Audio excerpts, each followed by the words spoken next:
La Guerra Civil Española fue un conflicto social, político y militar, que más tarde también sería un conflicto económico, que se desencadenó en España tras el fracaso parcial del golpe de Estado en 1936, siendo uno de los grandes exponentes de esta Francisco Franco, que resultó vencedor e implantó una dictadura hasta su muerte en 1975. Este año supuso el punto de partida de una nueva era en la que también se abrieron puertas para la literatura. La novela de los años 30, como la poesía, había tendido hacia la rehumanización y el compromiso social tras abandonar la deshumanización de los años 20. En esta línea se encuentra la literatura de Ramón Sender, Max Aube, Francisco Ayala, Rosa Chacel, quienes al acabar la guerra marchan al exilio por su apoyo a la República. En los años 40 la literatura fue escasa. De aquí ya se empiezan a hablar de los primeros años de posguerra. La literatura que se encuentra en este periodo oscila entre el esteticismo, el cual ignora la realidad circundante. En los años 50, la literatura empezó a tomar gran importancia en temas de crítica social. Se encuentra un nuevo tipo de realismo, el cual tiende a la denuncia y a la injusticia. Hacia los años de 1970 a 1975, España se convierte entre uno de los países más industrializados gracias a las inversiones extranjeras y al turismo. También gracias a la apertura de la censura, a los escritores de esta época se les fue más fácil hacerse reconocer como una vuelta hacia lo clásico. Hacia los años 30 tenía totalmente prohibido mostrar el contexto social debido al franquismo, así que abundaban otros tipos de narraciones que eran la ideológica, realista y humorística. Hasta los años 50 comienzan indicios de cambio. En los años 40 se encontraban excepciones como José Cela, Carmen Lafroed y Miguel Débiles. Claros ejemplos como La familia de Pascual Duarte, publicada en 1942, y Nada, publicada en 1944, que recibió el premio Nadal. En la década de los 50, España empieza a salir del aislamiento en que se encontraba y comienza su recuperación económica y a cambios de estilos de vida, migración de los campesinos a las ciudades. En esta etapa empiezan las actitudes críticas respecto al poder.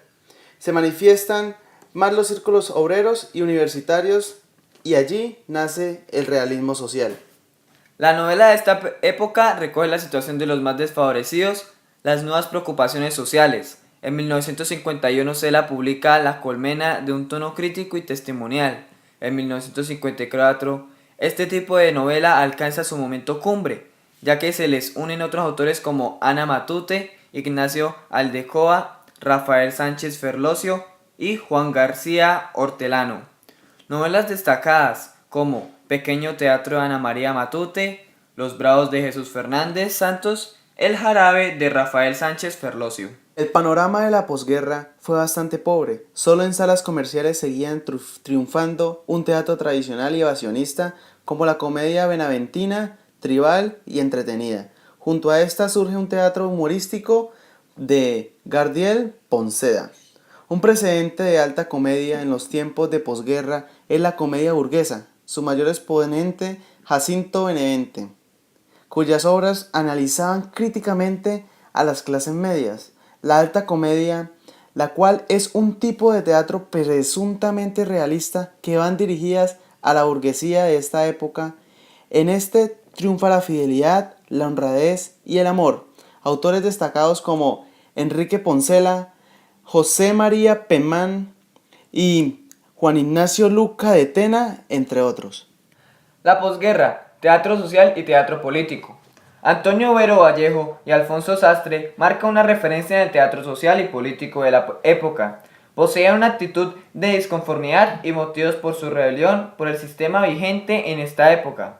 Sastre hacía manifiestos hacia la política y alcanzó Vero Vallejo hacia el social. Luego se unieron autores como Alejandro Casona y Antonio Gala. La poesía de la posguerra, los poetas de esta época estuvieron expuestos al exilio o a la cárcel. Se les conoce a estos como Generación del 36. Esto fue en la primera promoción de la posguerra. La poesía social es fruto del existencialismo y de la disensión política contra el régimen de Franco. Trata de una poesía para que el pueblo entendiese los problemas sociales y se levantara hacia las dictaduras. fueron Blas de Otero y Gabriel Celaya, poetas de otras generaciones como José Hierro y Ángel González, entre otros más. En la actualidad la poesía se acerca a la realidad cotidiana. En la novela triunfa la recuperación del argumento y en el teatro conviven las obras comerciales y los grupos independientes. En la lírica la recuperación de los motivos y las formas tradicionales se combinan con la ambientación urbana. Domina la llamada poesía de la experimentación representada por Felipe Reyes y Luis García Montero. El género que más éxito tiene en estos años es la novela. La aparición en 1975 de La verdad sobre el caso Savolta de Eduardo Mendoza significó la recuperación de la trama argumental. Desde entonces, las novelas de aventuras y las novelas policíacas, entre otros subgéneros tradicionales, gozan del favor público.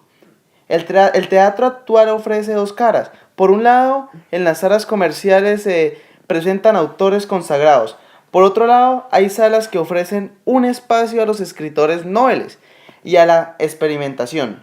Los autores más reconocidos son Francisco Neiva, José Luis Alonso de Santos y José Sinisterra.